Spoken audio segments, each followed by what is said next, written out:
Welcome to Bitstorm, a comedy game design podcast by two guys who know nothing about comedy nor game design. I'm Ben Slinger, and with me, as always, is Trevor Scott. Am I? Good. I hope so. I'm with you. Mm-hmm. And what are we doing this week? Most likely some more Clickwitch. Same thing we do every week, Brain. No, Pinky. Whatever. So, Click Pitch. This is a game where we each have a random word generator in front of us, and on the count of 3, 2, 1, click, we will each get a new word, and we will shove them together, make them kiss, and create a game design that we hope will be funny or interesting. Yeah, game design, baby. All right. So, shall we Click Pitch? Yes, we shall. 3, 2, 1, click. Inactivity. Devolution. De-evolution. And inactivity. So this is, it's kind of like Spore. But in backwards. No, so you start in the space. And it's backwards Spore. All right. And by doing nothing, by not taking any action, you slowly just, somehow your species manages to survive, but you just de-evolve into the most useless being. Slowly, your legs, over generations, your limbs start to disappear, your eyes disappear because you're just not using them anymore. Okay, yeah, I like that. So, at the start, you got maybe a creature that has 6 arms, and if you don't keep it active enough, they gradually, get weaker and weaker and weaker and fall off. Yeah. Okay, wait, I've got a better idea, okay. I think.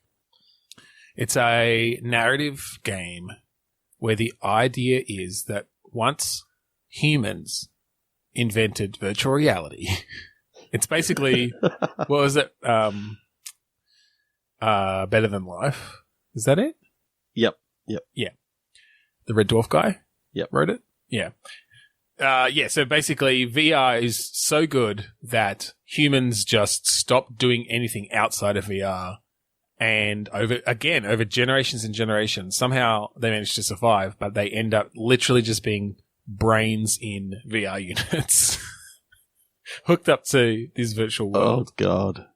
It's kind of like there's certain parts of the game that can be kind of like that Surrogates movie with Bruce Willis. And then, they're in virtual reality piloting robots out there in the real world and... Well, yeah, okay. Well, that's it. Maybe there are multiple factions. There's one faction who literally they just live their whole life in VR and they're just brains in jars. But, and this is almost a Matrix-y sort of thing, there's a subset of society who have, they always knew that they were in VR, but they're like shunning VR. So they managed to take off the Oculus Rift. Yeah, it's first generation VR this whole time. They never actually upgraded. It's just that good. No, but they basically decide that they don't want to live in this virtual world anymore, but they're still brains in jars. So they have to initially through VR manage to take control of machinery in the real world to build themselves robot arms. It's a very Pickle Rick situation. Oh, cool. Yeah, I like that. And eventually, they end up as these brains walking around in giant mechs and things or transferring into more traditional human bodies. Yeah. Yeah, I do like that. What I was wondering is the reason why they never got away from the first generation VR because all the factory workers got hooked on the VR, so therefore there was no more factory workers to actually make the next... That's it. The next That's iteration. It. Everyone in this world is descended from the factory workers at the very first VR factory. Oh, it's more the fact that the scientists and everything like that created the Oculus Rift or Vive. They all just ended up in VR and couldn't get away from it, and therefore, whenever they were manufacturing new ones, it's like no one was actually doing any work to get the new ones to actually happen. The fact that they're still making babies, kind of a miracle. Given that, I'm not sure how that happens. Maybe this occurred in a place where like reproduction was already outsourced to machines somehow. So it's like an alternate reality where, you know, they didn't even have PCs, but they had machines that could, you know. Yeah. Virtual reality was developed very late in their like technological history. Yeah.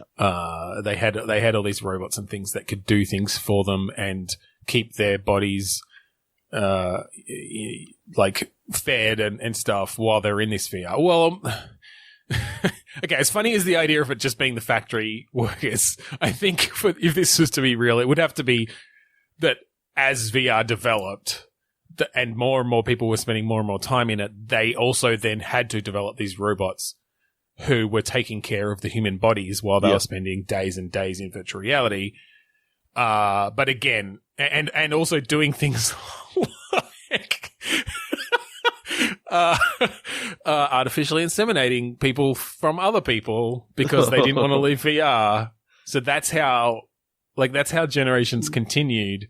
But, you know, as soon as the baby's born, it's basically has a VR unit placed on it and plugged into its brain.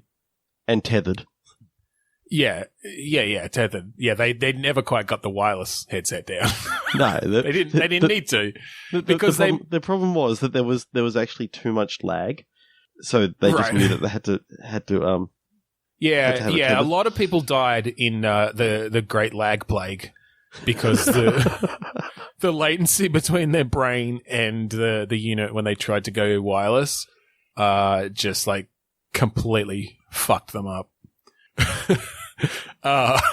But I mean, obviously, this is a VR unit where it like hooks into your brainstem so that you can move around and stuff in VR without your body having to move, right? Oh yeah, but the thing is, they shouldn't have put cocaine and all the other drugs in there to make it so addictive. Yeah, that was the mistake. They shouldn't have built in those little eyedroppers that just trip drugs directly into your mucous membranes or whatever. Well, it's because vitreous membranes. It's because, you know, the eyelids sort of atrophied because they weren't wanting to close their eyes. Right. Yeah. Okay. Well, that's cool. Maybe you find out. So, because we haven't actually talked about the game part of this yet. No. Presumably you play one of the Resistance, who's breaking away from this VR stuff. Because then you get to do all sorts of shit with transferring your brain between different devices and stuff. Yep. Maybe you find out that, yeah, like that's exactly it. It had eyedroppers in it because it's all part of, you know, allowing you to stay in there constantly. But it was actually sabotage that they put these addictive drugs into the solution that they're dripping into the eyes. Like that wasn't part of the design. Someone slipped that in there to make this thing more addictive. On purpose. So that's like so a little that's like a little conspiracy sort of thing. Well, that's like a little backstory that you get that like the it's got to be tens of thousands of years earlier if we're literally going. Yeah, and it's kind of like the secret of Coke. Everyone thinks that it's like a myth that it had cocaine in it. Well, it turns out that the eye drops actually do have something of that sort something. Yeah. So gameplay wise. Yeah. I'm thinking that it's like a third-person action sort of. Yeah, I was thinking that, but story heavy. Story heavy, so more of a Grim Fandango sort of third-person adventure. Yeah, but with combat missions, so that when you transfer your brain into the big mech, there are times that you can just blast the shit out of things. Yep. So, like, it switches between sort of a more traditional humanoid robot body, and that's when you're sort of doing the adventure stuff and investigating and finding out about what's going on and talking to people and dialogue puzzles. And then at certain parts of the story, you have to go into your mech thing and you just blast the shit out of people. And I'm picturing, like, near the end game, there's a great scene where you're in your mech and you, like, break into one of the warehouses where all the brains of the like elite class that are all in their VR are kept, and we use a really awesome physics engine, and you just like blast the shit out of them, and there's just all these tanks with brains in them breaking and water flowing out and glass coming down and brains just like bouncing onto the ground.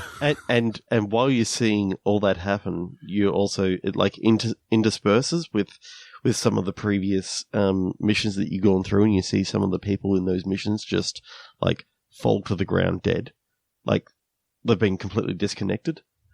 So they were actually being controlled by some of these people. Oh, so there's like infiltrators who are still in VR. It's like 2 layers of VR. So they're in VR, but then in VR they've managed to like infiltrate into one of the brains that has disconnected from VR. Am I making this too complex? Yeah, but I think it's a kind of cool idea that you've got maybe some of the higher ups who are actually controlling, like maybe they've got the new version of VR where they're literally just plugged into the Matrix. They don't have any ocular. Right, so it like transfers their consciousness around as opposed to having to transfer their physical brain around. Yeah. Yeah, okay, that's cool.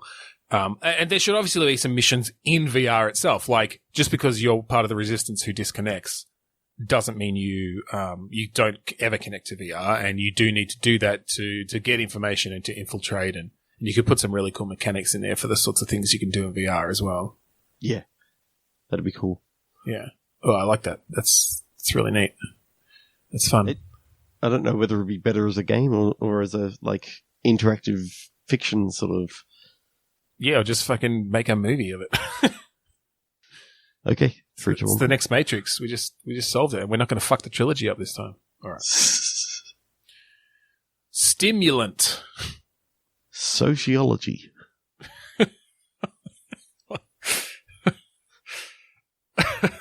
So my mind goes to a mad scientist.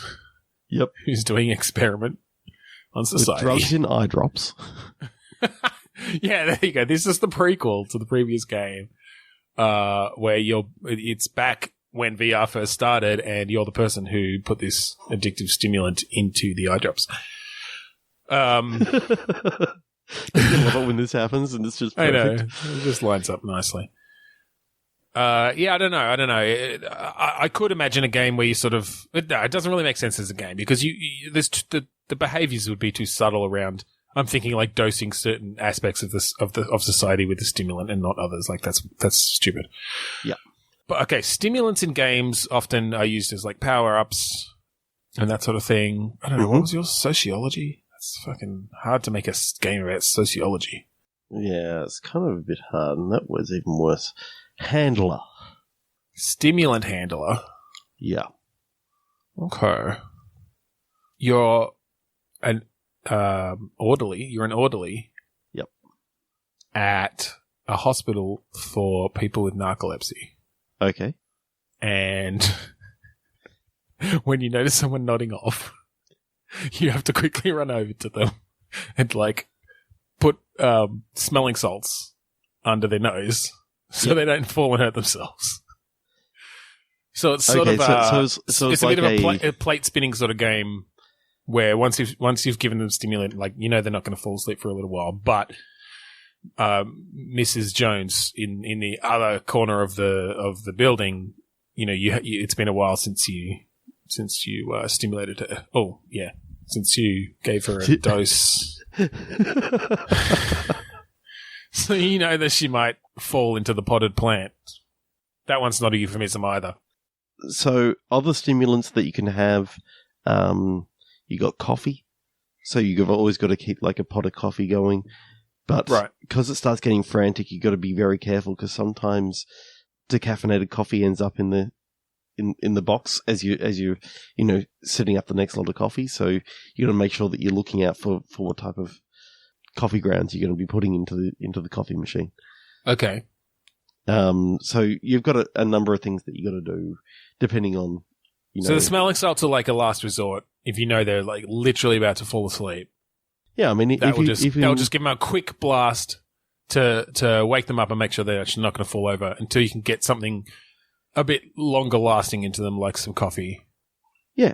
Well, the longer that you go in the game, maybe you can choose to go down the route of okay, if I get enough like hard drugs into this person, they can stay awake for like 3 days. So it's like a cheat code. So we're just completely ignoring ethics for this game. Ethics? What's that? Ethics schmethics. Pretty much. 3 to 1 click. Mouse. Comrade.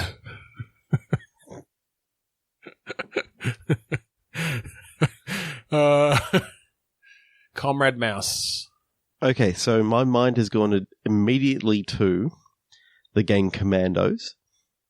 Okay. My mind's gone to tearing down the capitalist bastards, but okay. So I'm thinking that your mouse Commandos. All right. If you remember the game Commandos, you got like the different things that you could do throughout them. They're in communist Russia. Okay. And they're basically going through trying to, take down Stalin or whoever, the USSR were all about. Yeah, I don't know my history. I'm terrible. All right, so let's just go for generally a sort of wartime strategy game with mice. Yep. Is this a world where everyone are mice and they're anthropomorphic, or is it actually during the Human War and this is like the Mouse Brigade? I'm thinking this is during the Human War. This is the top secret combined US, UK, all those guys have trained these top secret mice who can like sneak in and basically take down regimes that they deem unfit. Okay. So how intelligent are these mice? Are they literally like given them consciousness and intelligence? Yeah, or so are they? You got like the wisecracking demolitions expert. You've got what other sort of typical characters do you have? You got like the bruiser, like the sort of melee, big tanky sort of guy. Yep, he's a rat, but he thinks that he's a mouse. He thinks he's a mouse. There's the like the scientist type who builds gadgets. Yeah, who builds gadgets. And she's also kind of the I mean, she's the smart one, but she's also the sassy one. I kind of like the idea of their leader also being a mouse, but in contact with like the US authorities. So you're being told by another mouse, where to sort of go and what sort of objectives you've got to do. I'm thinking because you're nice and small, you can actually get in and take down weapons without people sort of seeing by chewing wires and doing that sort of stuff. Occasionally, you may have like not only humans to deal with, like as you're trying to sneak through their kitchens, but you may have to. Oh, say on one mission, you may have to sneak into this restaurant and poison, basically. Yeah. I was going to say poison. The Russian commander's meal. But of course, you've got to get in there without being seen, but you may have to. Yeah, we put in a Ratatouille Easter egg where you get in there by hiding in someone's chef's hat and like controlling them by pulling their hair. Except it's not actually that. It's the scientist mouse, and she's got a device that she jams into their skull, and it takes control of their brain. The scary thing is, once the device is in, it can't be taken out. Otherwise, the guy's just brain dead. So, once you leave, they just drop to the ground. So you got to make sure to do it in a place where nobody can see. Nobody's going to find them for a while. Yeah, because it turns out that like that device, she could have put safeguards in. There's just no time. No. Well, she just made it from spare parts around the place. So it's pretty impressive, really. It was. So I like this idea. Do they speak a human language, or are there translators on the other end of their radios having to like hearing like and then they have to? I'm just picturing a great scene where it cuts back to someone on the other end of the radio and they're having to like translate it out. Oh, that's cool. I like that. So, how do they communicate with each other? Do they speak in mouse, or do they have to use hand signals or paw signals? That could be, you know what? That could be interesting in a strategy game like that. Because if we're doing commando style, it was basically real time, but you had vision cones and you could tell where everyone was, and so you sort of had to. You couldn't plan stuff, could you? You just had to like move them bit by bit. Move them bit by bit and switch between them. But what I was thinking would be interesting is if to communicate certain pieces of information between them, they did have to have like line of sight or maybe have radios in certain levels or something. But there was an extra aspect of having to keep line of sight to give information to those who needed it. I'm not sure how you necessarily represent that, but I kind of like that mechanic. I feel like that could be an interesting mechanic. It could be in a level where you're going through like a top secret area, and the only way in is through like a metal detector, so you know that you can't actually take any radio equipment. So you have to. That's the particular level that. Yeah, where you're given that restriction. Yeah, that could be cool. And then you've got some really nicely animated little paw signals. So cute. Oh god. 3, 2, 1, click. Yeah. Flapping. Anything. Flapping anything. Do you remember the flying toasters screensaver? Yeah. I think it was on Max?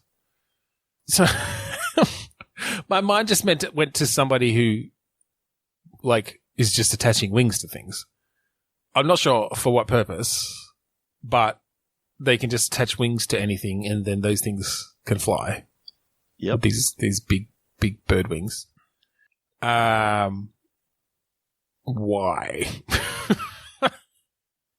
So now I'm wondering, do you just play the wings? So as you're going through the game, you're trying to get somewhere, kind of like one of the old school RPG platformer sort of things. Yeah. So your wings that only have certain power. Yeah. But you've basically got to go hijack an enemy or an inanimate object. Yeah. And transport that particular object to the end of the level. To get where you're going. So you can only move around as wings if you're attached to something. Yeah, and if not, then you kind of, having to crawl along the ground, because until you're actually attached to something, you can't actually get any purchase. Right, because you're just two pairs of wings then. Yeah. You don't have that, you need to be attached to something, so you've got that leverage between the two of you to actually lift you up, because one wing by itself can't just lift itself up. Yeah. Okay. I kind of like the idea of this is you're not necessarily transporting a particular thing. You've just your wings that have to get to the end of the level. Yeah. And the levels are really only there for giving you a checkpoint that you get to the next bit. And pretty much the whole game is kind of bullet hell. Oh. So you sort of like having to navigate through these bullets, and so there's no attacking or anything like that. It's just there's no attacking. Well, I think what if it's other things are attacking you, but you can't attack anything. Well, what if it's based on what you're possessing though? Oh, I mean, if you possess a gun, then hell yeah, you can shoot. Well, or I'm just thinking you possess particular enemies or something. If you manage to, or there's certain times in their behavior cycle that they're not shooting or whatever, so you get close enough. So you start the level, you're attached to a mug. So you're fairly maneuverable because it's pretty light, but you're also a little bit fragile and you can't damage anything. Yep. But there's a dude with a gun and he's shooting at you, but when he reloads, you can just basically drop, like you stop flapping. Are we thinking it's basically controlled like Flappy Bird? Like you have to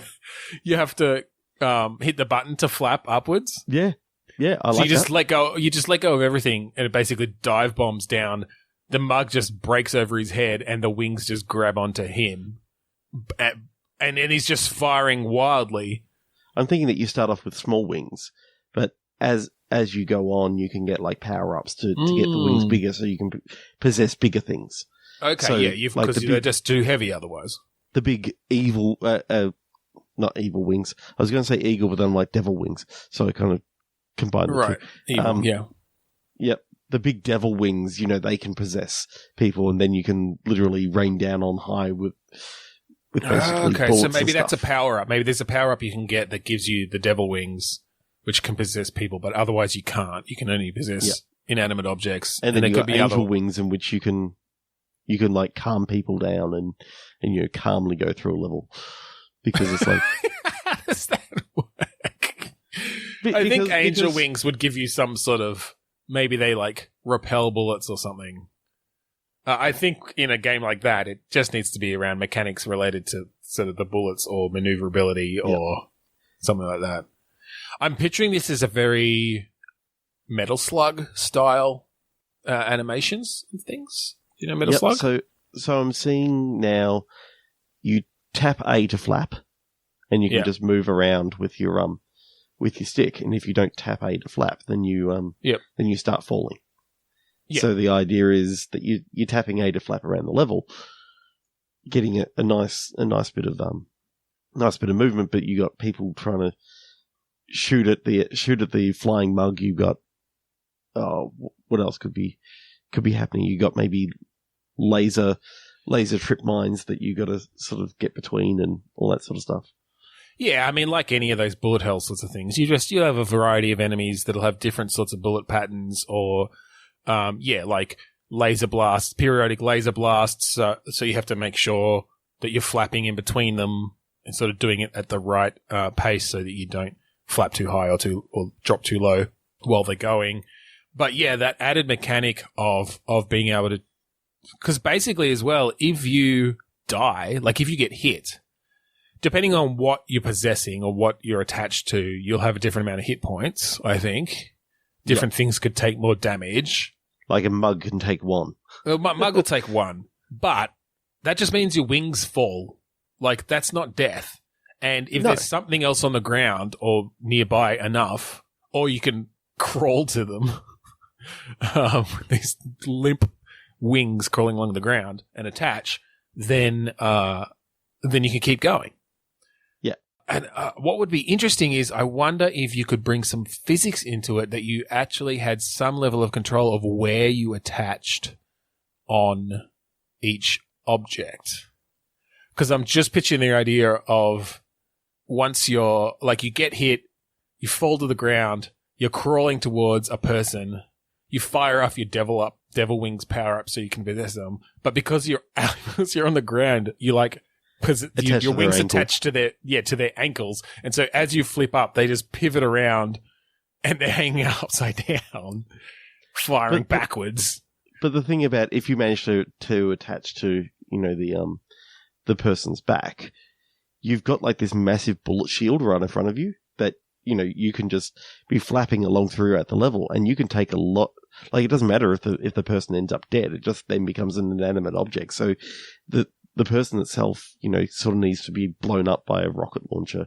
Well, maybe I think that might be a bit too overpowered. I think they can just take a certain amount of damage or a certain amount of hits before they just disintegrate or something. Okay, maybe lasers come into play then, and burns well, I mean, holes even enough bullets are gonna rip a person's body to shreds. Maybe you really do bring in the physics, and they can lose limbs and heads, and so as they keep going, your bullet shield gets smaller and smaller. You're flying the body along, and it just flying a torso. It just happens to get like there's a knife on the ground, and you just happen to cut it into like the torso and move forward a little bit, and it's just like as you're flying on, you see all the guts sort of spilling out of the ground. Gross. Just tear it open accidentally on the sharp edge. No, that's a really interesting addition to a bullet hell. I really want to see that in action. I want to play that. That's really cool. So let's prototype that by next week. I mean, to be honest, if I had the time, that's the type of idea that I would prototype for sure. Yep. So if someone else really cool. could prototype that in Unreal Engine, that'd be good. Throw something together. Whatever. We don't care. Do it in Flash, for fuck's sake. No, don't do it in Flash. No. Nothing can run Flash anymore. No. All right, And that's cool. Definitely don't do it in like for mobile. I don't want it as a mobile game. That'd suck.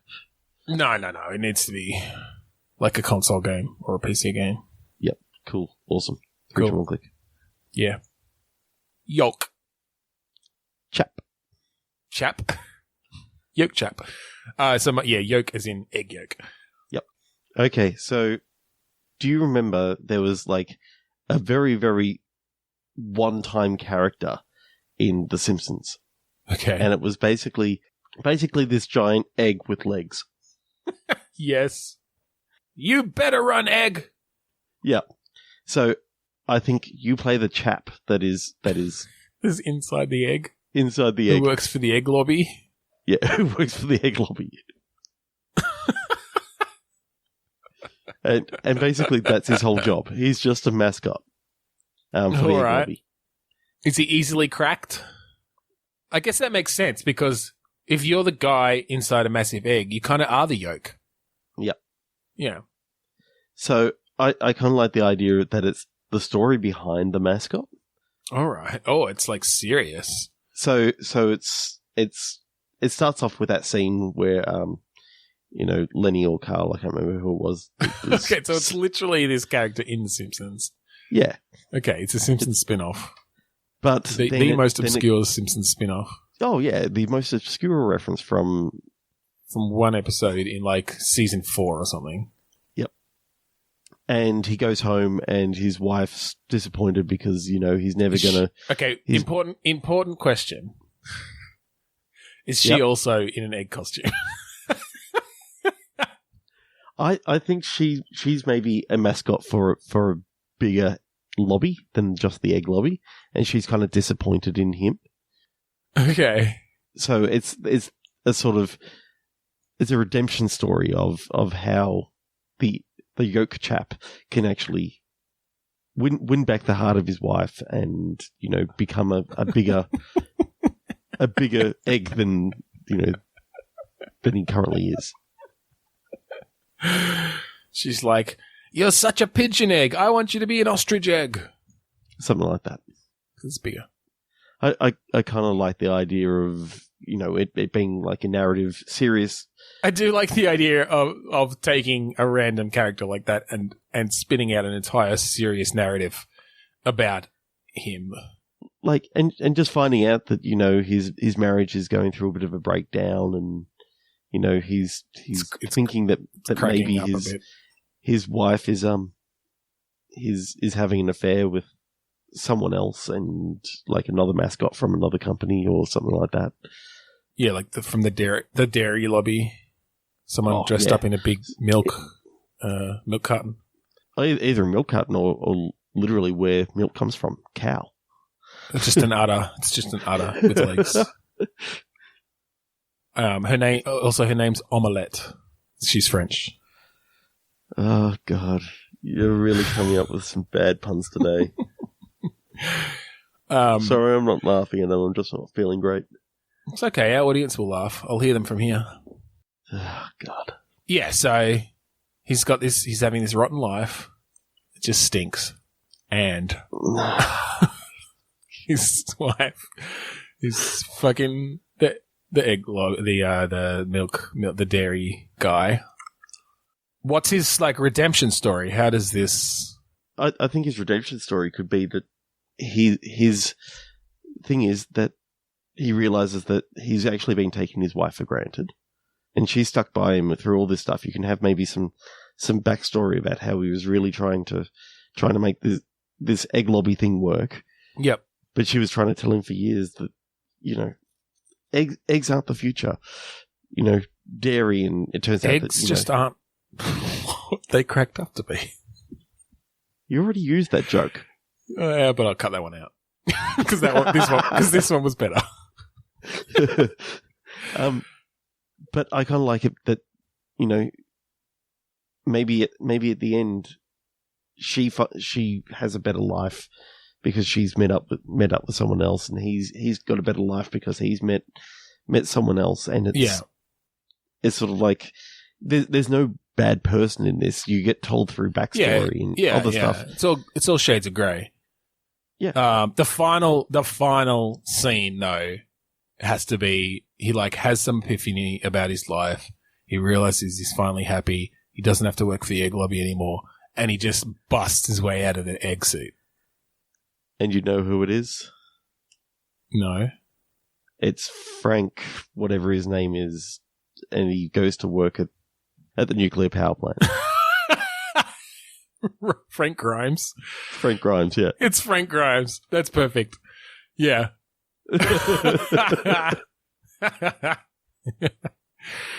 I like the idea though that throughout this whole game there aren't any other Simpsons cameos. Like we're not building off the popularity of the Simpsons at all. It could just be in Shelbyville or something like that, you know. Yeah, he's from Shelbyville. There's no one we know in the whole game until the end, and then you find out it's Frank Grimes. Totally.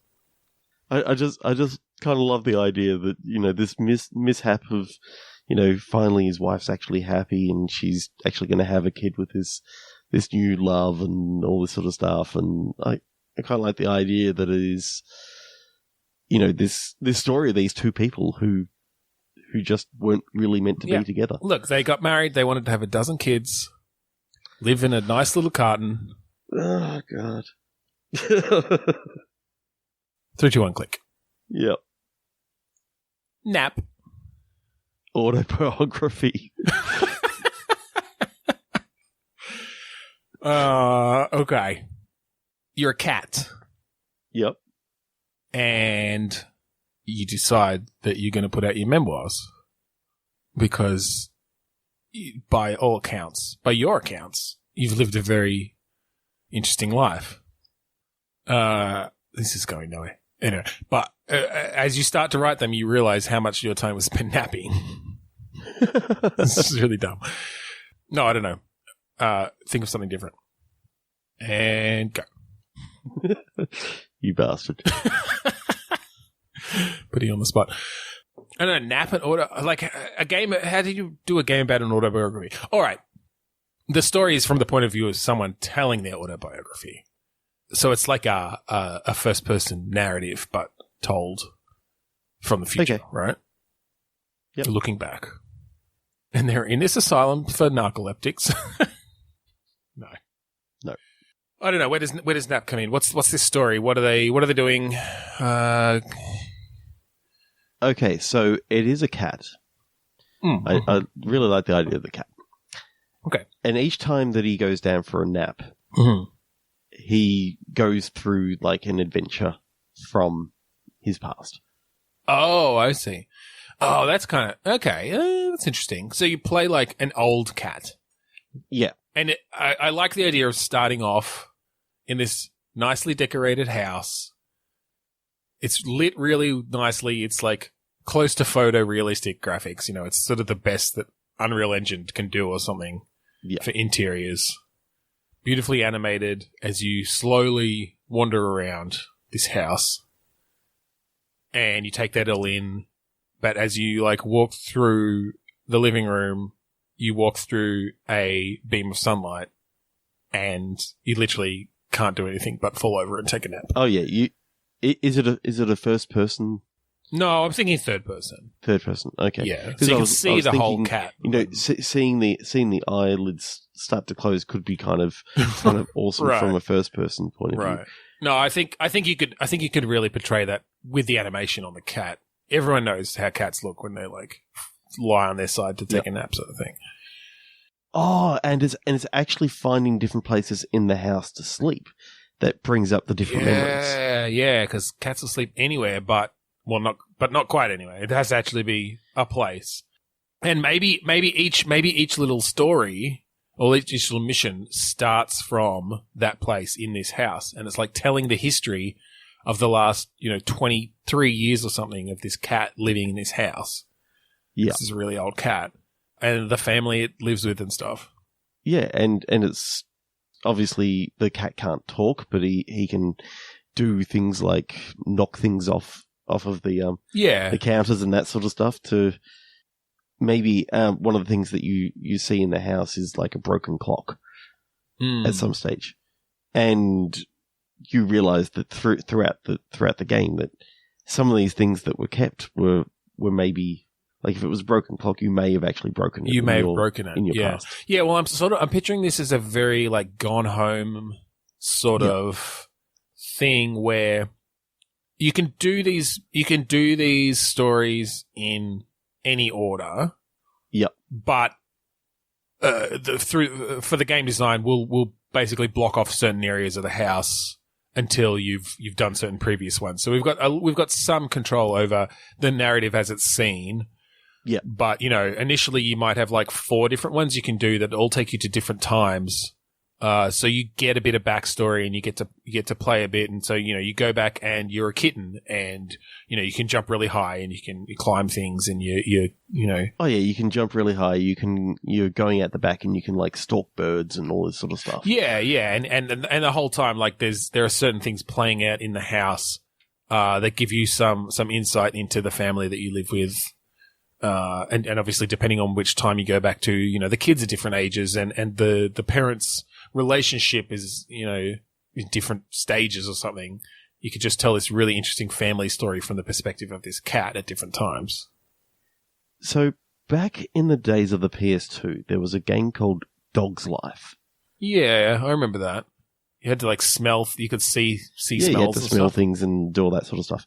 I'm thinking that you can sort of take some of the ideas of that where there weren't necessarily too many story points that you necessarily have to do.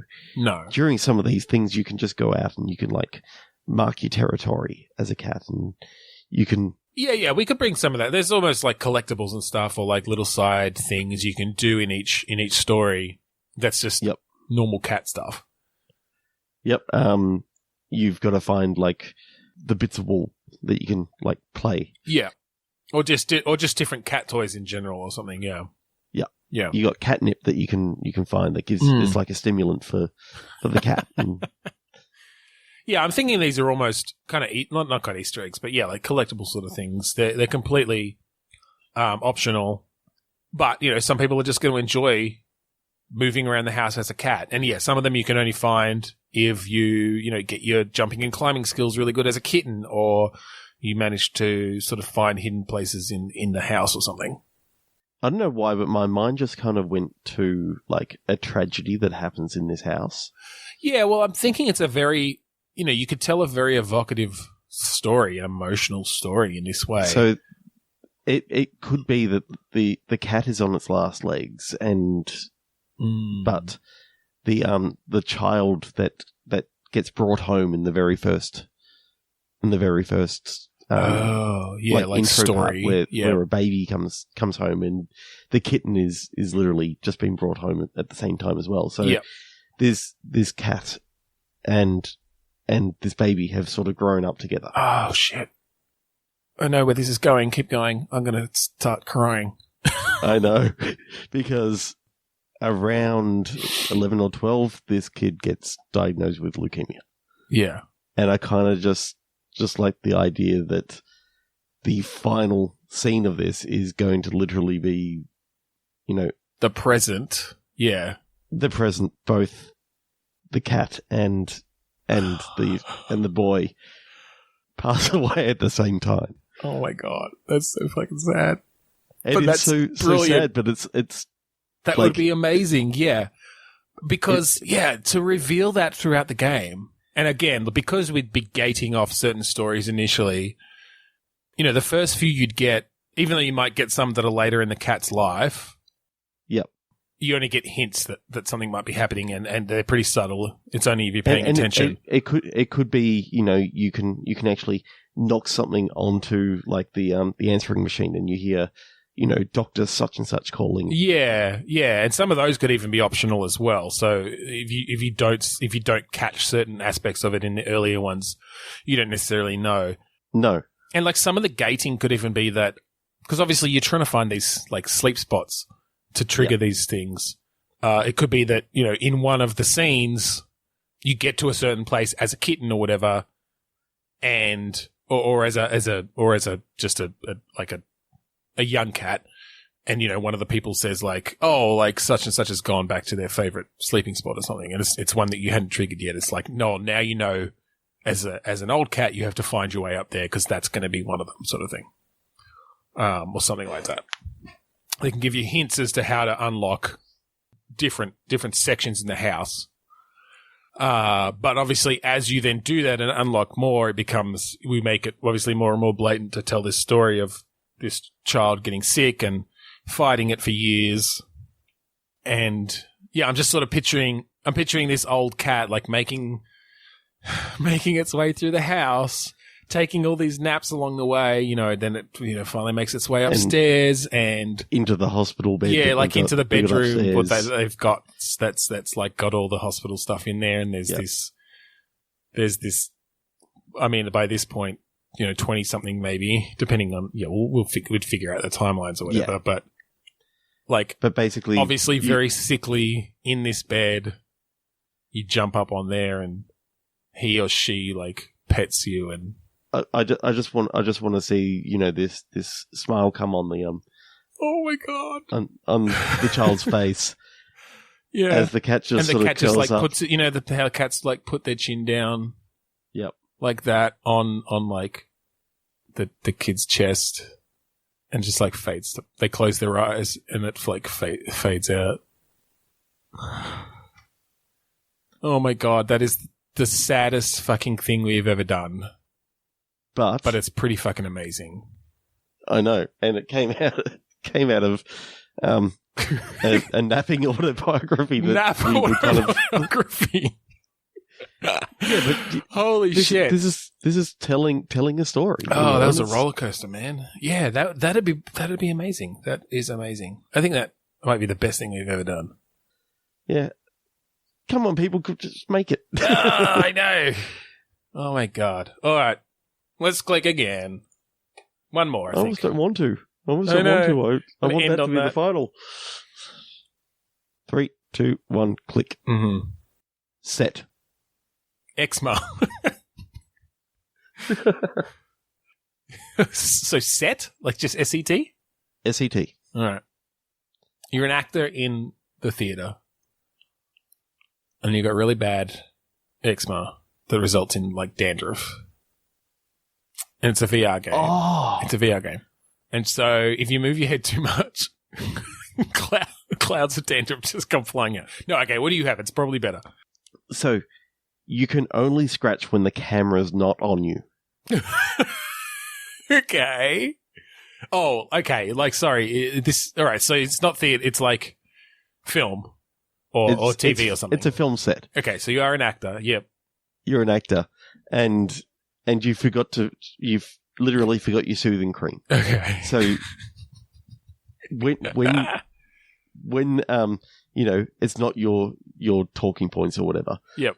You can actually start to scratch, and you know, you see the itch meter go down. Yep. And well, you know what would be cool.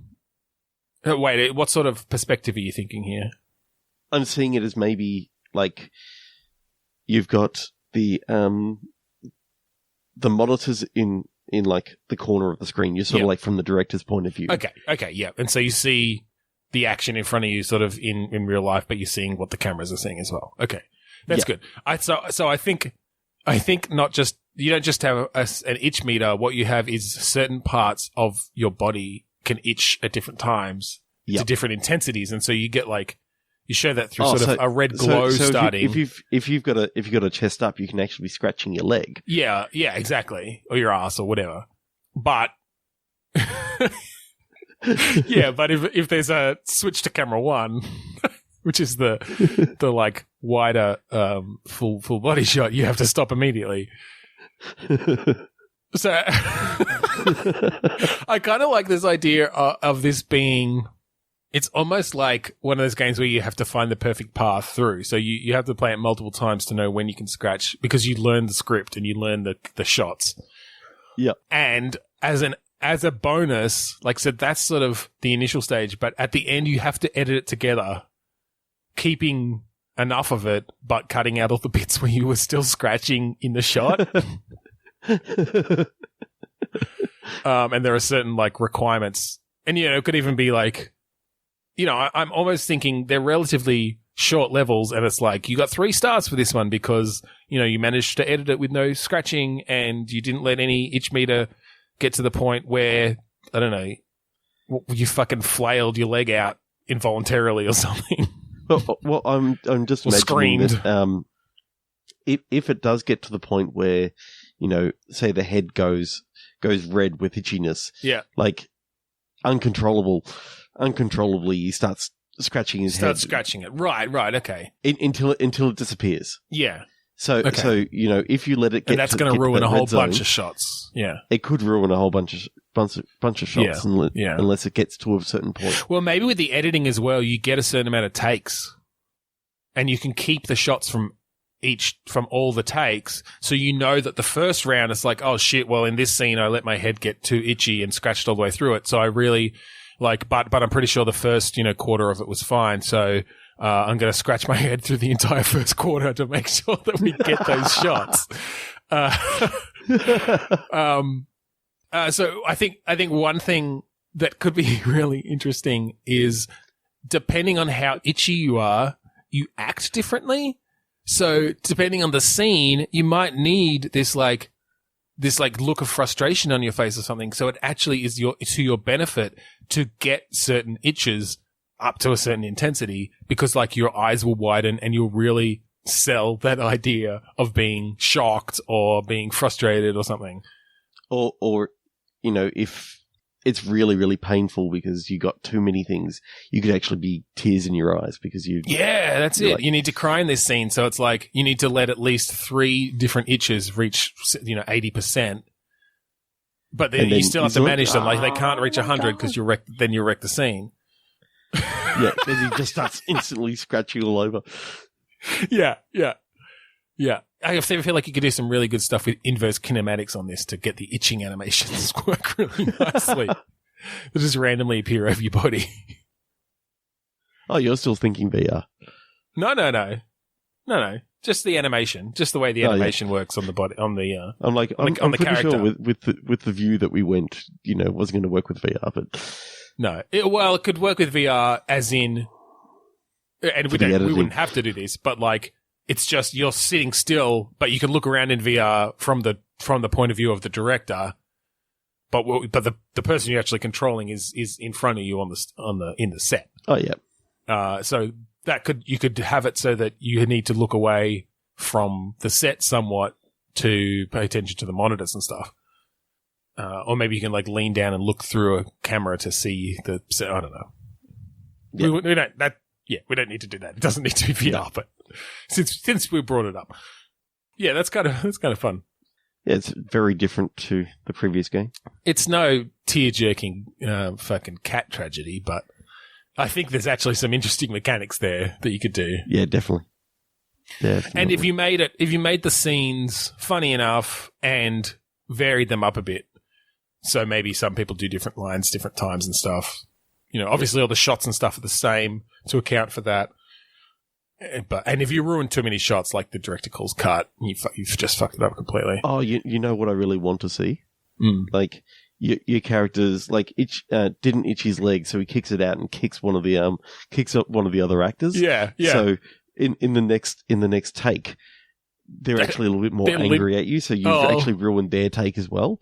Or if in the next scene they were supposed to be angry at you, you've increased the quality of that scene because their emotions line up. Maybe that's it. Maybe depending on different things you can do, you've got different levels of control over your emotions and the emotions of the other actors in your scene.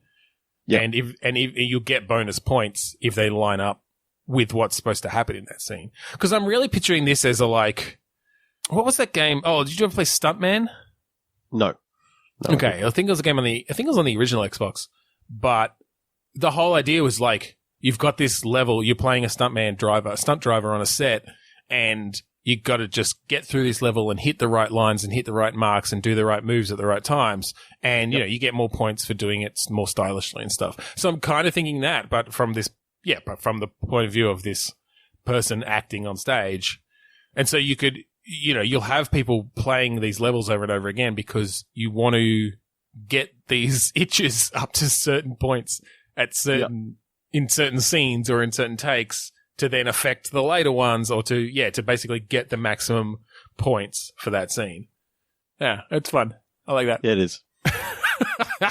That's cool. I think that's all the time I've got here for today on Bitstorm. I think it is all the time we have today on Bitstorm, yes.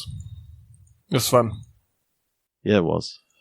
If you want to find us on Twitter or Facebook or Instagram, we are Bitstormcast on all of those. We also have a Facebook group, facebook.com/groups/Bitstorm, which I've forgotten to put up a listener click pitch for like the last month, but sometimes we do that.